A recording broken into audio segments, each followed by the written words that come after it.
What is up, everybody? Hey, this is Ryan. Welcome to our Reflections podcast. This is part 2 of the episode that we called You Mad, Bro? If you didn't hear part 1, go back and listen. But ideally, I think it was a dramatic cliffhanger. And it was, hey, we are this mixed bag of emotions that we don't always even know. There's a lot going on in our lives beneath the surface, what Carl Jung calls the unconscious self. And so we're always trying to be aware of the different parts of ourselves, and different, the variety of emotions we could feel. We're not either just mad or not mad. There could be a whole number of things. And there's a number of things that influence how we want to behave. If you're hungry, angry, lonely, or tired, those things can cause you to act, crabby. That's why those hangry commercials are so funny, because we're like, yes, totally. If you're hangry, eat something and it'll kind of change your mood. But have you ever noticed that? How your mood could be up one minute, down the next, and it could be dependent on if you have or haven't eaten, if you didn't get a lot of sleep, if it's cloudy out or snowing, or if the dog is barking. And there's a number of things that impact how you want to behave in any given moment. And the question is how do you not just be driven by your emotions, or the neighbor's dog that won't shut up, or your kids that won't quiet down, or the fact that you're hungry and you can't even eat for a while? How do you still know how to behave despite all the craziness in the world around you? And so that's kind of how we ended. So here's what I want to say. That's a great question, because many times, as kids do this all the time. Kids are totally driven in their behavior by whatever is going on in their bodies physically. If they're tired, they can be cranky. If they haven't eaten, they're crying or they're acting like maniacs. They're totally carnal beings. They're so funny. They're you can totally tell, something is wrong with them, and they're behaving like a miscreant because of it, But as you grow up, ideally, you want to learn how to manage that, because you're an adult. You're not a baby anymore. But how do you do this? So the other day, I had a long day at work. I was crabby. I was stressed out, and I got home, and there were some things going on at home, and I'm like, Braley, don't be, a knucklehead. But everything inside of me wanted to let go and just be a voracious, is that voracious? I don't know. A voracious monster. I don't care. I'm crabby. I'm going to yell and scream and be, but is that, I'm going to put this, Ryan on the shelf and just be this other Ryan, and just let loose and be a maniac, because I'm tired, I'm crabby, I don't care what happened in your life or your day, I'm going to be however I want to be. And, or sometimes as a pastor, I'll be out at Target and I'm not in the mood. It's very, very, very rare. I'm telling you, I love seeing people, but sometimes you know what? I've had a weird day. I don't want to run into anybody I know. This happens about maybe once a year. And I'm just not in the mood to be Pastor Ryan right now. And it's how do I know how to behave in those moments when I'm not feeling myself? Well, here's what I think I've discovered. And I'm 45. I'm just discovering this, and I'm still learning how to implement it. So take that for what you will.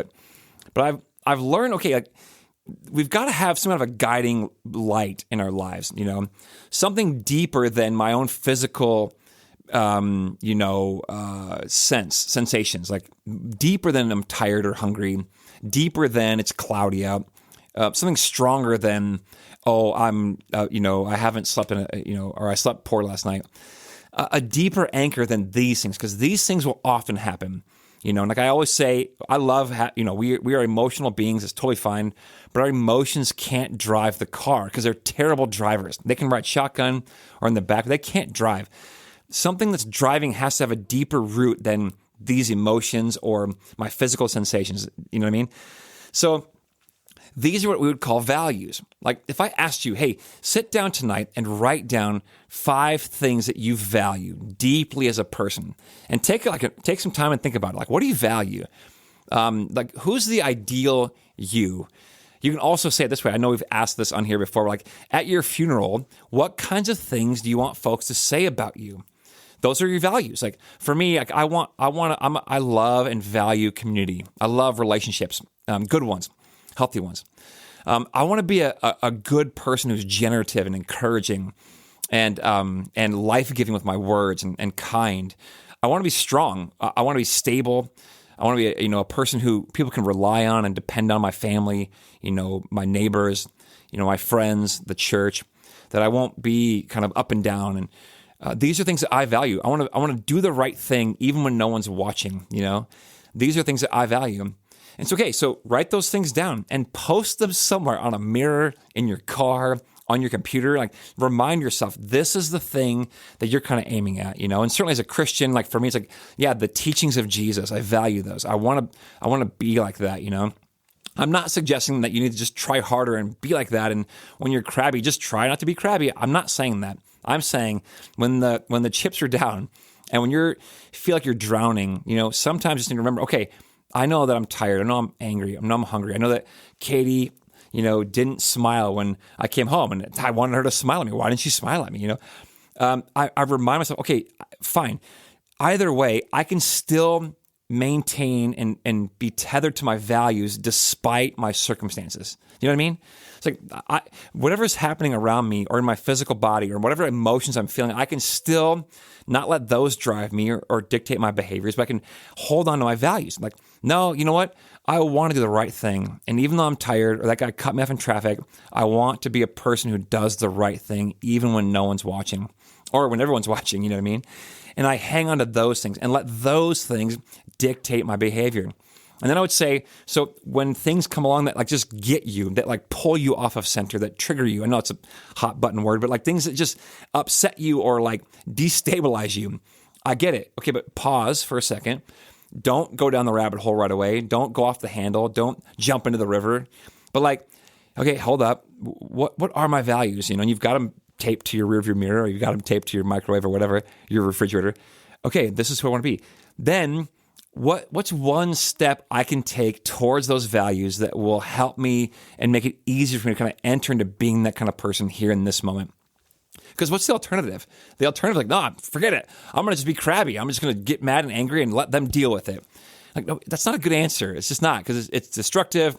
You're going to regret it later if you're like me. Like, oh, why did I do that? When you've actually eaten your Snickers bar, you're like, wow, sorry about that. There's this great sign in my friend's cabin on the lake, and it says, I apologize for what I said when I was trying to dock the boat. And if you're from Minnesota and you've ever tried to dock a boat in a windstorm, yeah, my bad. I'm sorry for all that language I used when I was trying to dock the boat. That's a joke, but like, okay, how do I not let these things really get the best of me every single time? Because we know folks, I know people like that just always give into their emotions or the whim of, or the dog barking next door, or the wife not smiling how they wanted them to, and I didn't get my way, whatever. And they just, man, they're so unstable. And I think as we get older, it's so important. Like, what do I value? And cling to those things. Remind ourselves, hey, I want to be, and then whatever you need to kind of take one step towards those values in those moments, try it and let's see what happens. Okay, so what are your values? And then how can you, in the moments that you feel the weakest or like things where the chips are down and times are tough, to just take one step towards those values? All right, let me know how it goes. Love you guys. Peace. Hey, if you enjoy this show, I'd love to have you share it with some friends. And don't forget, you are always welcome to join us in person at Central in Elk River at 8:30, which is our liturgical gathering, or at 10 o'clock, our modern gathering. Or you can check us out online at clcelkriver.org. Peace.